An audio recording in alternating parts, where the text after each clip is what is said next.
آپ سب کو نیا سال مبارک ہو. کیوں اتنے خوفزدہ ہیں؟ کیا نئے سال کی مبارک نہیں دی جا سکتی؟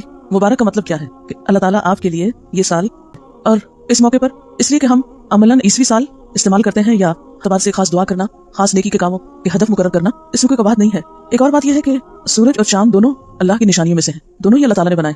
ہجری کیلنڈر عیسوی کیلنڈر کو استعمال کرنا منع نہیں ہے، حرام نہیں ہے، گناہ نہیں ہے. غلط کام کر رہے ہیں اپنے دنیاوی امور کے لیے عیسوی کیلنڈر اور اپنے دینی امور کے لیے اور اپنی عبادات کے طور پر کریں. تو میرے خیال ہے کہ اس سال سے اگر ہم دونوں تاریخوں کا استعمال شروع کر دیں اور جہاں تاریخیں لکھی جائیں یا کہیں بھی ایک جگہ، تو میرے خیال ہے کہ ہجری کیلنڈر پھر فراموش نہیں ہو سکتا، بھول نہیں سکتا. مثلا نبی صلی اللہ علیہ وسلم 3 چمکدار راتوں کے جو دن ہوتے ہیں اگلے، وہ ایام 20 کہلاتے ہیں. 13، 14 اور 15 ہے وہ رات، دن اور سورج چاند کے اعتبار سے ہوتا ہے. اور ان چیزوں کو اللہ تعالیٰ کی نشانیاں، اللہ رات کو دن میں اور دن کو رات میں داخل کر دیتا ہے، اور اس نے سورج اور چاند کو مسخر کر رکھا ہے. ہر ہونے کا موقع ہے کہ ہر روز جب ہمیں ایک نیا دن ملے، اور احسن ترین طریقہ کیا ہے کہ انسان سب سے پہلے اپنی عبادات میں پابندی اختیار کرے.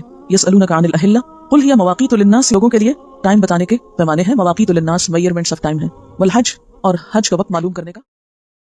یسألونک عن الاہلہ قل ہی مواقیت للناس والحج، لوگ آپ سے چاندوں کے بارے میں پوچھتے ہیں، چاند کے طلوع ہونے کے بارے میں، ہلال کے بارے میں پوچھتے ہیں. آپ کہہ دیجئے کہ یہ لوگوں کے لیے ٹائم بتانے کے پیمانے ہیں. مواقیت للناس میئرمنٹس آف ٹائم ہیں. والحج، اور حج کا وقت معلوم کرنے کا ذریعہ ہے. حج چونکہ ایک فرض عبادت ہے، تو اللہ تعالیٰ نے دن اور رات کی تبدیلی اور ہر مہینے کے آغاز کا حساب رکھنے اور سالوں کا حساب رکھنے کے لیے جو کہا، تو اس میں نیت اور ارادہ کیا ہونا چاہیے کہ انسان اپنے فرائض کو ادا کرے. یعنی دن اور رات میں جب تبدیلی ہوتی ہے تو نمازیں، اسی طرح مہینوں کی تبدیلی میں زکوٰۃ، روزہ، حج. تو ایک مومن کا وقت کے ساتھ جو تعلق ہے، اس میں سب سے پہلا کام دن اور رات کی تبدیلی میں یا گھنٹوں اور لمحوں کے گزرنے میں جس چیز کی فکر اور جس چیز کا خیال رکھنے کی ضرورت ہے، وہ عبادات کے اوقات ہیں. اور ان میں خصوصی طور پر دن اور رات میں 5 نمازیں، اور مہینوں کی تبدیلی میں روزہ، زکوٰۃ اور حج. پھر ایک اور بات یہ بھی یاد رکھیے کہ ہمارے دن اور اللہ کے دن میں فرق ہے.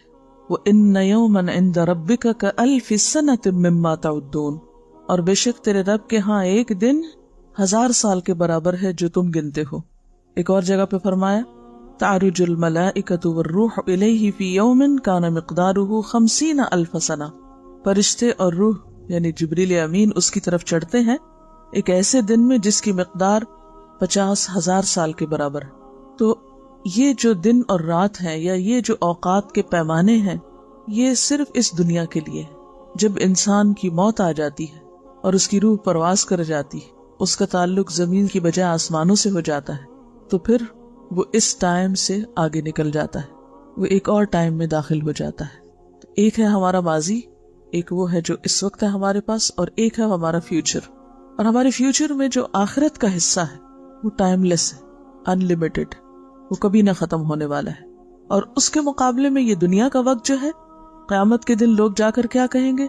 لم یلبثوا الا عشیۃ او ضحاھا، کہ ہمیں دنیا میں تو بس دن کا ایک پہر صبح یا شام گزارنے کا موقع ملا ہے، زیادہ تو ہم رہے ہی نہیں. تو یہ جو اتنی طویل زندگی ہمیں محسوس ہوتی ہے، یہ اصل میں کیا ہے؟ آخرت کے مقابلے میں کچھ بھی نہیں. اگر آخرت کو ایک سمندر سے تشبیہ دی جائے تو یہ ساری زندگی ایک قطرے کے برابر بھی نہیں. وَيَوْمَ يَحْشُرُهُمْ كَأَن لَّمْ يَلْبَثُوا إِلَّا سَاعَةً مِّنَ النَّهَارِ، اور جس دن اللہ تعالیٰ ان لوگوں کو اٹھائے گا، جمع کرے گا، تو انہیں ایسا لگے گا جیسے وہ دن کی ایک گھڑی دنیا میں بس رہ کے آئیں، بس ایک لمحہ گزار کے آئیں. ایک اور جگہ پر آتا ہے قَالَ كَمْ لَبِثْتُمْ فِي الْأَرْضِ عَدَدَ سِنِينَ قَالُوا لَبِثْنَا يَوْمًا أَوْ بَعْضَ يَوْمٍ فَاسْأَلِ الْعَادِّينَ. اللہ تعالیٰ ان سے پوچھے گا کہ تم زمین میں کتنا ٹھہر کے آئے ہو، تو وہ کہیں گے ایک دن یا دن کا بھی کچھ حصہ.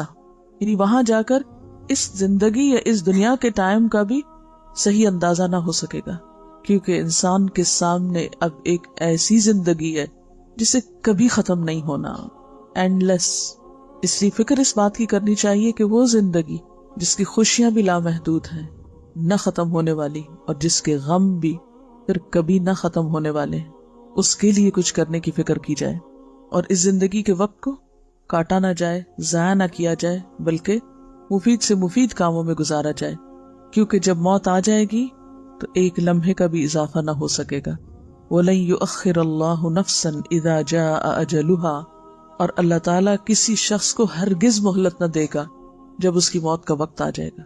یعنی جب انسان کی موت کا وقت آ جاتا ہے اور کسی کو نہیں پتا کہ کب ہے، کس لمحے اور کس گھڑی، تو اس وقت پھر ایک لمحے کی بھی تاخیر نہ ہوگی. وہ کئی لمحات جس وقت ہم بیکار میں گزار دیتے ہیں، موت کے وقت پوری دنیا کی دولت خرچ کر کے ایک لمحے میں بھی اضافہ نہ کیا جا سکے گا. اسی لیے اللہ تعالیٰ نے فرمایا تھا کہ بل تؤثرون الحیات الدنیا والآخرۃ خیر وابقا، لیکن تم لوگ دنیا کی زندگی کو ترجیح دیتے ہو، یعنی دنیا کے کاموں کو، حالانکہ آخرت بہتر بھی ہے اور زیادہ باقی رہنے والی بھی. اصل میں اس وقت چونکہ ہمیں یہ نعمت ملی ہوئی ہے اور وافر مقدار میں ملی